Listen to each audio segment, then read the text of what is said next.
The first time Daniel heard the knocking, he thought it was coming from inside the walls. Not on the walls, inside them. 3 soft taps, a pause. Then 3 more. He froze halfway up the stairs, listening. The house was old, the kind that creaked and sighed when the wind shifted, but this was different. This had rhythm. Intention, tap, tap, tap, hello. He called, feeling ridiculous the moment the word left his mouth. Silence answered him. Daniel exhaled slowly and forced a laugh. Pipes, he told himself. Just pipes expanding in the cold. He'd only moved in a week ago. His brain was still adjusting to the unfamiliar noises. He turned and continued up the stairs. Tap, tap, tap. This time it came from above him. By the 3rd night, Daniel had stopped pretending it was the house. The knocking always came in 3s. Sometimes from the walls, sometimes the ceiling, sometimes, impossibly, from beneath the floorboards. It never got louder, never faster. Just patient, persistent waiting. He tried to ignore it. Turned up the TV, put in headphones, even slept with a fan running for noise. None of it helped. The sound always slipped through, like it wasn't traveling through air at all, but directly into his skull. On the 4th night, he knocked back. It was past midnight. The house sat in a heavy silence, the kind that presses on your ears. Daniel lay in bed, staring at the ceiling, when the familiar sound came. Tap, tap, tap. His chest tightened. Before he could stop himself, he raised his hand and knocked 3 times against the headboard. For a moment, nothing happened. Then tap, tap, tap. Not from the ceiling.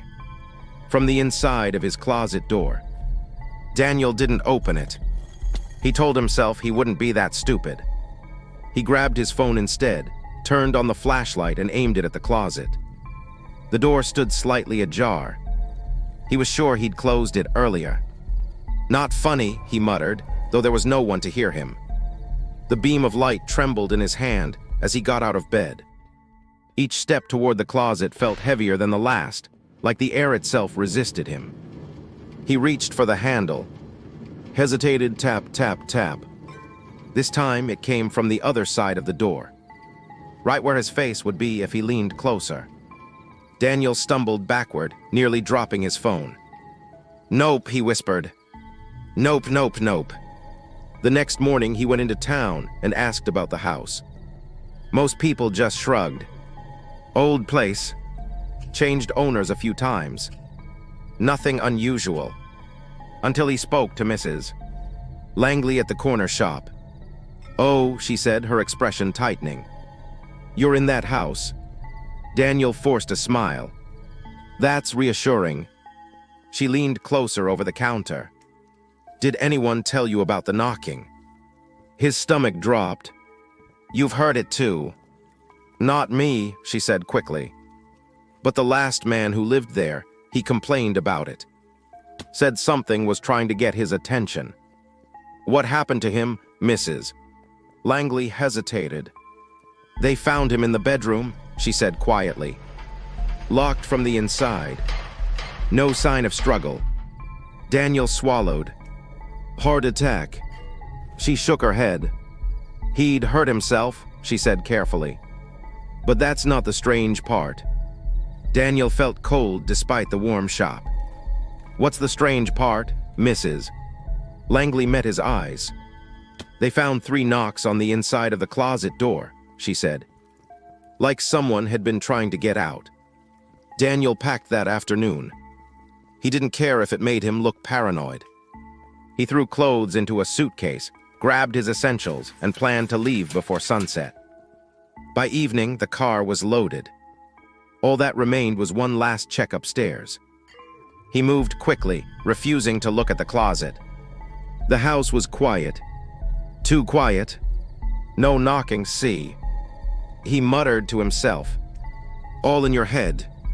He turned to leave, tap, tap, tap. Daniel closed his eyes. No, he said aloud. Not doing this. He took a step toward the door, tap, tap, tap. From behind him. From inside the closet. He clenched his fists. I'm leaving, he said, louder this time, as if setting a boundary mattered to whatever was in there. Silence. Daniel exhaled shakily and reached for the doorknob. Tap. He froze. Tap. Slow now. Tap. Deliberate. Then a voice, thin as a breath, slipped through the crack in the closet door.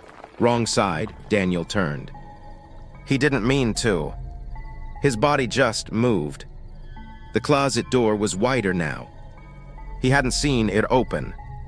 Darkness pooled inside, thick and unnatural, swallowing the beam of his phone. Help me, the voice sounded like him. Exactly like him. Daniel's throat tightened. This isn't real, he whispered. From inside the closet, something shifted. And then he saw it, a hand, his hand. Reaching out from the darkness. Fingers trembling. Please, it said in his voice. It won't let me out, Danny.